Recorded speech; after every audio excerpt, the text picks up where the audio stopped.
Metro রেলের নিচে অপরাধের স্বর্গ, রাত হলে মাদকসেবী আর ছিনতাইকারীদের আশ্রয়স্থল। প্রশ্নবিদ্ধ নগর কর্তৃপক্ষের ভূমিকা। দেশ এবং দেশের বাইরে থেকে প্রচুর অর্থ তারা বরাদ্দ নেয়, কিন্তু এই ছিন্নমূল বা গৃহহীন মানুষের তাতে কোনো ধরনের পরিবর্তন হয় না।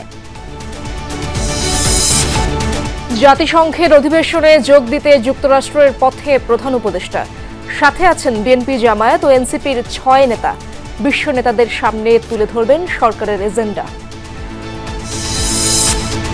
গণহত্যার মামলায় শেখ হাসিনা সহ 3 জনের বিরুদ্ধে ট্রাইব্যুনালে চলছে সাক্ষ্য গ্রহণ।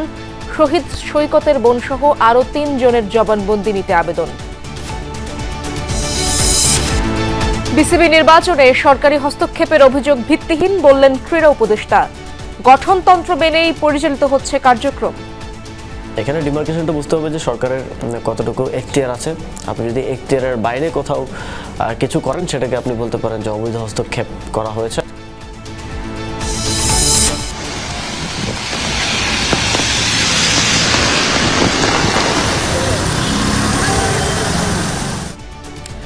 রাত থেকে টানা বৃষ্টিতে রাজধানীর বিভিন্ন এলাকায় জলাবদ্ধতা, শিক্ষার্থী অফিসগামী মানুষের ভোগান্তি। সারাদিন থেমে থেমে বৃষ্টির পূর্বাভাস।